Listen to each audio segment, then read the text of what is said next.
Shalom saudara-saudariku terkasih dalam nama Tuhan kita Yesus Kristus. Apa kabar?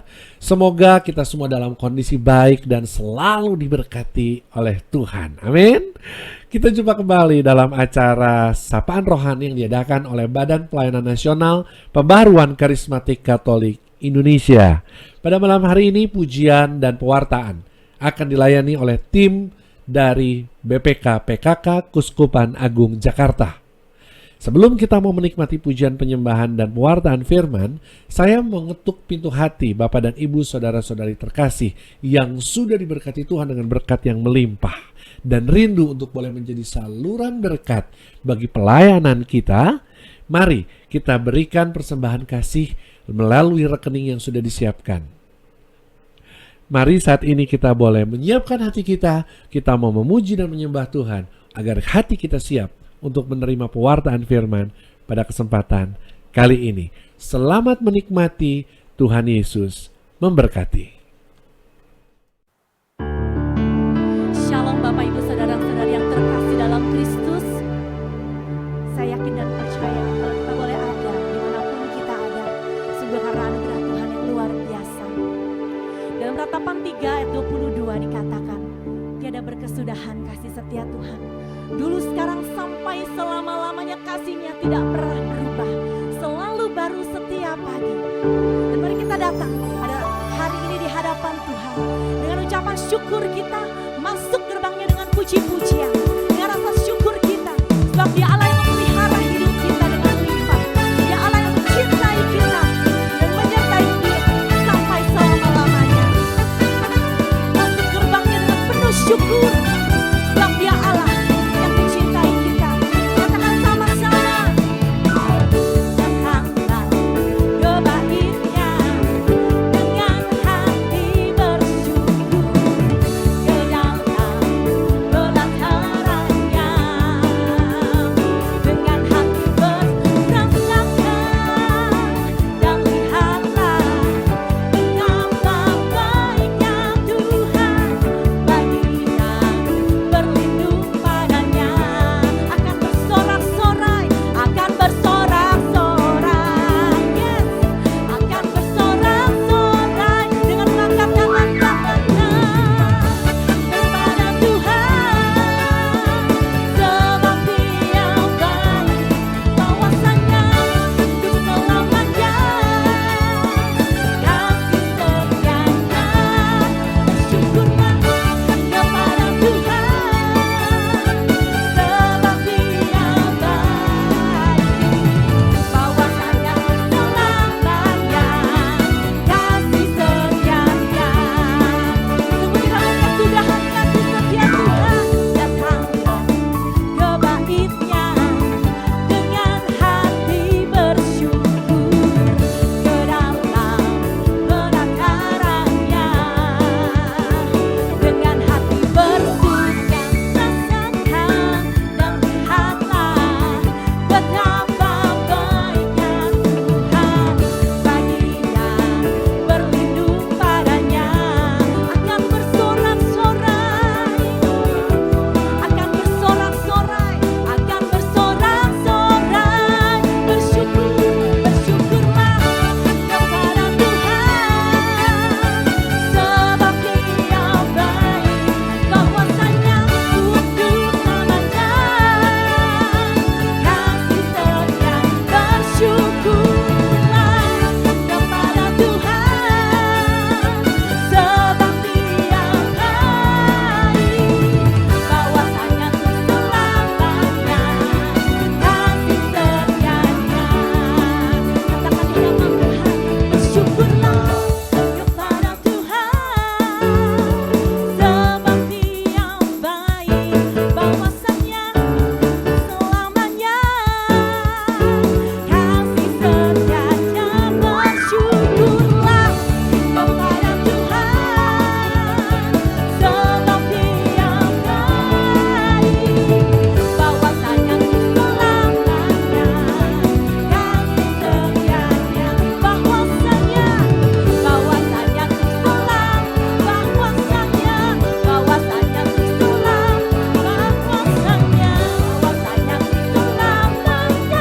kita buka dengan tanda kemenangan Kristus.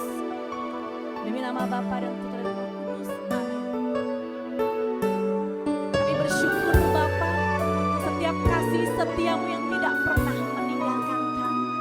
Kami bersyukur untuk setiap rahmat-Mu yang selalu menyertai kami sampai selama-lamanya. Inilah kami Tuhan. Dengan apapun keadaan kami datang di hadapan-Mu. Dengan apapun kondisi kami mau bersyukur sebab kami punya Allah yang baik, Allah yang setia, Allah yang tidak pernah meninggalkan kami, mencintai kami bagaimana inilah hidup kami, inilah hati kami mau bawa kepadamu Tuhan.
membalas kasih-Mu Tuhan.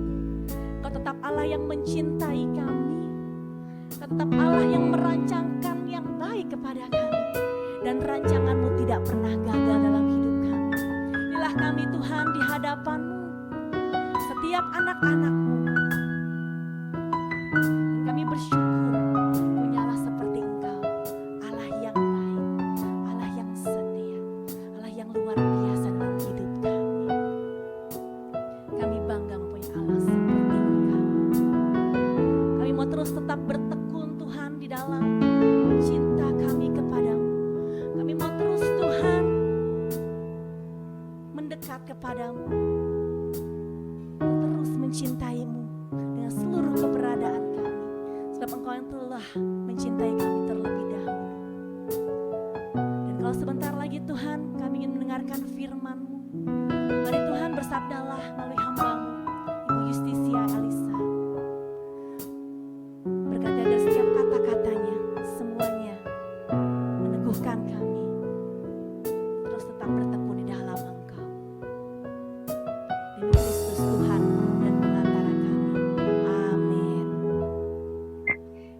Shalom saudara-saudari yang dikasihi Tuhan dimanapun berada. Salam jumpa dalam acara Sapaan Rohani BPN.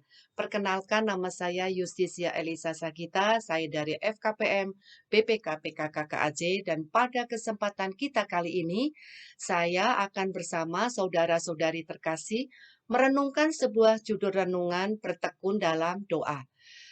Saudara-saudari, saat sekarang ini kita semua sedang berada dalam masa pandemi COVID-19. Dalam masa seperti sekarang ini, kita semua disadarkan betapa rapuhnya kehidupan kita, betapa terbatasnya kemampuan kita, apalagi untuk melihat dan mengendalikan segala sesuatu yang akan terjadi di masa yang akan datang.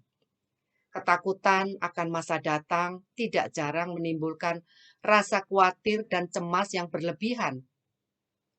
Tetapi sebagai seorang yang beriman, kondisi seperti ini justru semestinya membuat kita semakin mau mencari dan mendekat kepada Allah. Bagaimana cara kita mendekat kepada Allah? Tidak lain melalui doa.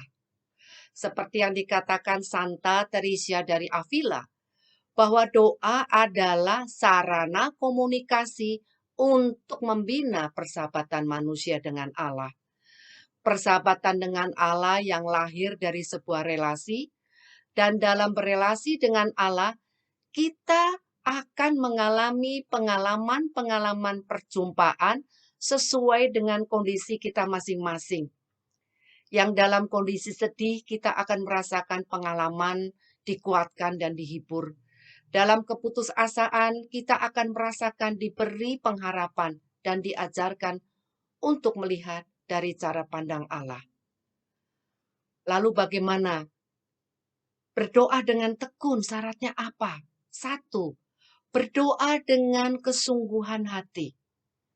Ketika sedang berbeban persoalan dan bergumul dengan kesulitan, tidak mampu mencari jalan keluar, biasanya kita akan datang mencari Tuhan dengan keseluruhan diri, kesungguhan hati, membawa hati yang hancur, hati yang cemas, hati yang hampir putus asa, dan mungkin dengan air mata yang tertumpah ruah.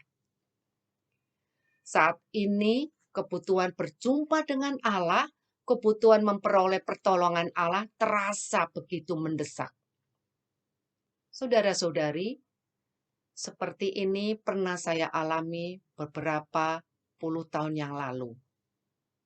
Dengan segala beban yang begitu menyesakkan, dengan dorongan hati yang amat sangat akan kebutuhan hadirnya Allah, akhirnya saya masuk dalam keheningan, duduk bersimpuh mencari dan ingin berjumpa dengan Allah.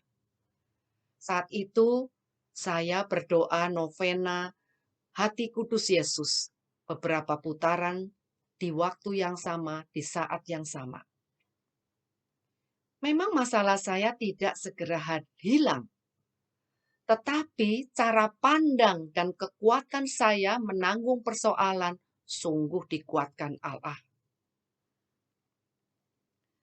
hati yang sungguh-sungguh mau datang kepada Tuhan, Tuhan pasti akan menyatakan kehadirannya.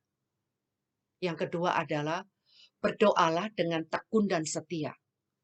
Dengan setia dan tekun hadir di hadapan Allah dengan tanpa jemu-jemu. Apapun beban yang sedang ditanggung, berdoa seperti membuat jembatan tanpa putus menuju Allah. Bertekun dan bersetia tidak hanya ketika sedang memiliki persoalan saja. Jadikanlah doa seperti nafas hidup. Tanpa nafas kita tidak bisa hidup. Jadikanlah doa demikian. Tanpa doa kita tidak bisa hidup.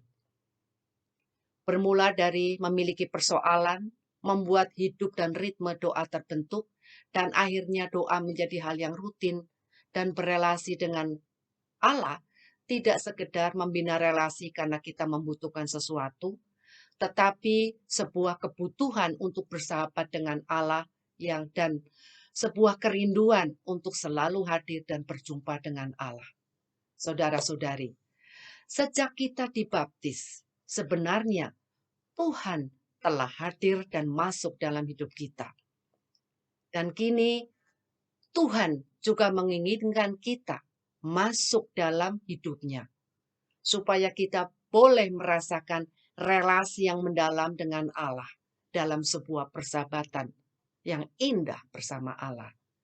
Ketika berdoa adalah suatu saat yang istimewa dan selalu dirindukan. Karena Tuhan adalah istimewa bagi kita, perjumpaan dengannya adalah saat yang indah dan selalu ditunggu-tunggu. Persiapkan waktu berjumpa dengan Tuhan dengan hati-hati dan teliti. Perjumpaan dengan kekasih hati, dengan Bapa yang Maha Kasih, tentu kita persiapkan waktunya, tempat, suasananya, kapan, cara berpakaian, persiapan hati, apa saja yang akan kita ungkapkan dalam perjumpaan. Kalau kita menempatkan Tuhan sedemikian istimewa, kita pasti akan melakukan ini.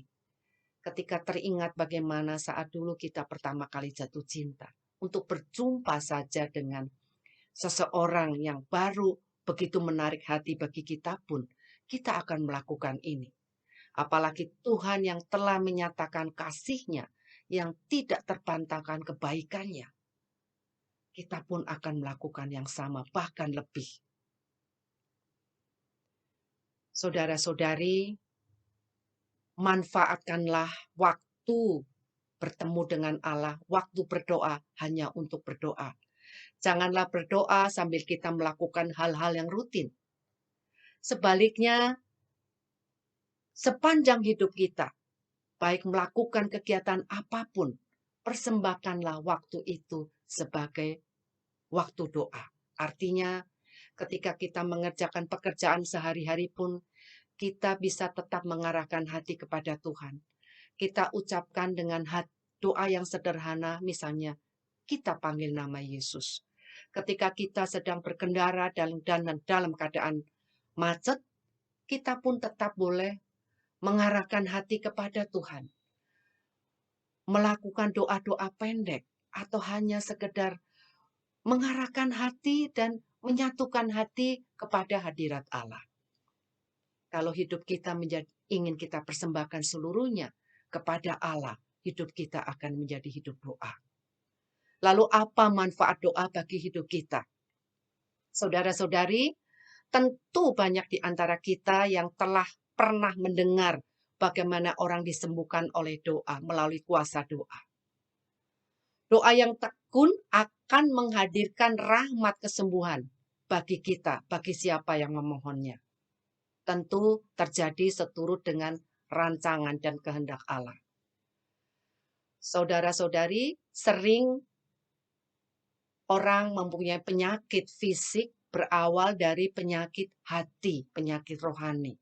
Ketidakmampuan mengampuni, sakit hati. Penyakit rohani dapat kita sembuhkan melalui hidup yang diarahkan kepada Allah. Seperti yang saya alami, perasaan marah, perasaan sakit hati, tanpa terasa, saya tidak tahu kapan hilangnya, tapi dengan hidup doa, dengan mulai doa novena Hati Kudus Yesus terus rutin dan rutin dilakukan, sikap hati saya diubah. Akhirnya saya merasakan damai sukacita dan tanpa terasa kemarahan, sakit hati, ternyata perlahan-lahan dikikis melalui kebiasaan saya berelasi dengan Tuhan melalui hidup doa. Perubahan sikap hati menjadi obat yang menyembuhkan sakit fisik. Kedua, doa juga membuat kita mengenal kekurangan diri, kesalahan diri, bahkan kelebihan diri, serta belajar untuk rendah hati. Melalui doa Bapa Kami, kita juga bisa berefleksi. Saya ambil dua ayat. Bapa Kami yang ada di surga, apakah kelakuanku mencerminkan seperti kelakuan sebagai anaknya? Dalam hari itu saya renungkan apakah aktivitasku sehari-hari ini mencerminkan aku sebagai anak Allah. Nah, kalaupun aku menyadari bahwa ada hal yang aku lakukan tidak sepantasnya dilakukan seorang anak Allah, aku mohon ampun hari itu, saat itu juga. Aku mohon ampun kepada Tuhan. Kemudian di hal yang kedua, dimuliakanlah namamu. Apakah benar dalam hidupku hari itu aku telah memuliakan Allah?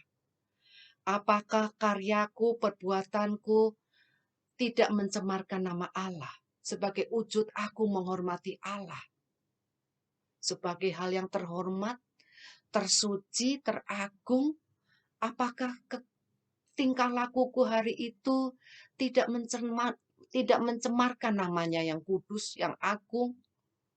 Apakah kegiatanku hari itu melalui karyaku, melalui hidupku, melalui kehadiranku, dimanapun berada, siapapun yang saya temui, apakah aku hadir dengan kesadaran bahwa aku adalah anakmu, anak Allah?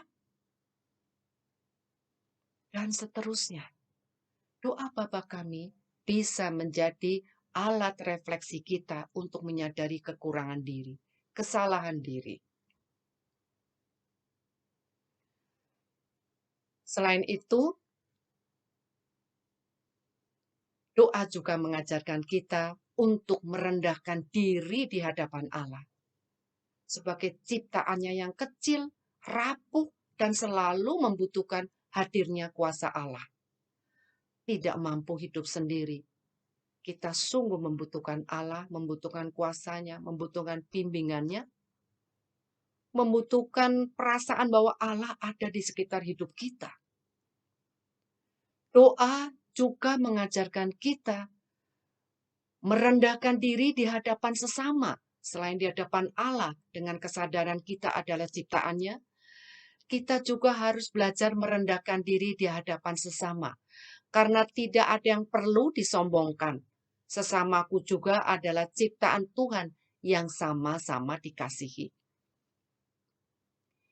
Saudara-saudari, kalaupun kita memiliki kelebihan, kepandaian, rezeki, fisik, dan lain-lain, janganlah menjadikan diri kita sombong, karena semua kelebihan yang kita miliki adalah pemberian Tuhan yang harus dipertanggungjawabkan. Dalam rezeki yang kita terima, kalau ada kelebihan rezeki, kalau misalnya kita diberikan karunia, anugerah kelebihan rezeki, dalam rezeki yang kita terima sebagai berkat, ada berkat-berkat sesama yang dititipkan Tuhan kepada kita untuk kita salurkan, untuk kita bagikan, untuk kita sampaikan kepada mereka yang membutuhkan. Kalau kita diberikan karunia kepandaian, hendaknya karunia itu pun dipergunakan bagi kemuliaan Allah, bagi banyak orang. Ketiga, doa juga mengajarkan kita mengubah cara pandang kita dengan cara pandang Allah. Doa mengajarkan kita untuk berfokus hati kepada Allah, pada kehendak dan rencana Allah yang pasti baik dan terbaik bagi kita. Janganlah berburuk sangka, jangan berprasangka negatif tentang Allah. Ketika doa tidak terkabul atau belum terkabul, yang terjadi dalam hidup kita tidak selalu adalah buah dari sebuah pengabulan doa. Seperti yang aku ingini, terjadi seperti yang aku ingini, yang aku kehendaki. Tidak demikian. Yang terjadi dalam hidup kita adalah rencana dan kehendak Tuhan. Memang tidak selalu mudah kita pahami. Yang terpenting adalah hanya percaya dan percaya kepada Tuhan. Karena Tuhan tahu yang terbaik bagi kita. Seperti dalam Injil Matius bab 7 ayat 11. Jika kamu yang jahat saja tahu pemberian terbaik bagi anak-anaknya, apalagi Bapa yang di surga. Saya ada sebuah contoh ketika sedang dalam perjalanan kembali setelah pelayanan di pedalaman. Dalam perjalanan kira-kira seperempat perjalanan ada hambatan dan kami harus kembali lagi. Saat itu mungkin kami atau saya teristimewa tidak mampu memahami campur tangan Tuhan dalam kejadian ini. Karena besok harinya harus segera kembali ke Jakarta dan pesawatnya, penerbangannya pun sudah terschedule.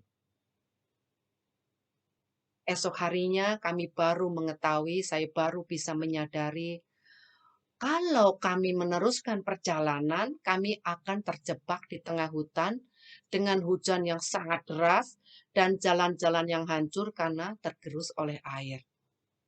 Saudara-saudari, saat mengalami dan tidak mampu mengerti rencana Tuhan atas hidup kita, itulah yang sering kita alami. Yang diperlukan hanya taat dan setia.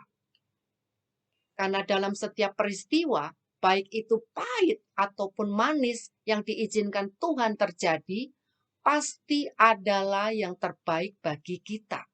Seperti dikatakan dalam Roma 8:28. Kemudian Tuhan yang baik mengetahui rancangan-rancangan yang terbaik bagi kita. Yang terjadi pasti rancangan terbaiknya. Rancangan damai sejahtera dan bukan rancangan kecelakaan. Seperti yang dinyatakan dalam Yeremia 29:11. Kemudian kita lanjut, apakah doa memiliki kuasa? Dari lahir kita terbentuk, bertumbuh bersama doa-doa orang-orang yang mengasihi kita. Keluarga, orang tua, sahabat. Mungkin kita sendiri pun tidak kurang-kurang cerita-cerita tentang kuasa doa. Tadi dikatakan di depan, kuasa doa yang menyembuhkan. Kuasa doa yang mengubah, kuasa doa yang memurnikan. Mari saudara-saudari, kita belajar melalui ketekunan doa Santa Monica yang lebih dari separuh hidupnya menjadi pendoa bagi dua orang yang terkasih di dalam kehidupannya, suami dan putranya. Doa yang dilakukan dengan tekun dan setia melahirkan kuasa. Santa Monica berdoa tanpa henti bagi Patricio suaminya. 16 tahun dia berdoa dengan tekun. Melahirkan rahmat yang mengubah hidup suaminya yang semula adalah seorang yang kasar.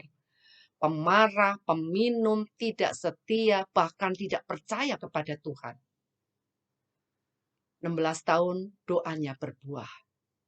Kemudian 17 tahun berikutnya, Santa Monica menjadi pendoa bagi putranya, Santo Agustinus, yang saat itu hidupnya belum benar di hadapan Allah. Lagi-lagi ketekunan 17 tahun berdoa pun berbuah manis. Tahun 387, Santo Agustinus dibaptis. Ketika Santo Agustinus memberikan kesaksiannya, dia mengatakan, dorongan yang membuat saya merubah sikap hati dan menyadari semua kesalahan adalah berkat doa-doa ibunya yang setiap hari ke gereja dengan ratap tangis berdoa untuk keselamatannya. Doa dan ratap tangisan di hadapan Allah yang tanpa putus tidak hanya meluluhkan hati Tuhan, tapi juga meruntuhkan hati Santo Agustinus yang keras. Dari Santa Monica kita belajar berdoa dengan tekun dan setia, bersukacitalah dalam pengharapan, sabarlah dalam kesesakan, dan bertekunlah dalam doa. Tetap mampu bersukacita dalam pengharapan akan Allah yang baik dan yang selalu merencanakan yang terbaik bagi kita. Tuhan setiap saat merenda semua hal baik pada hidup kita dan bersabar sampai rancangan Allah terjadi dalam hidup kita.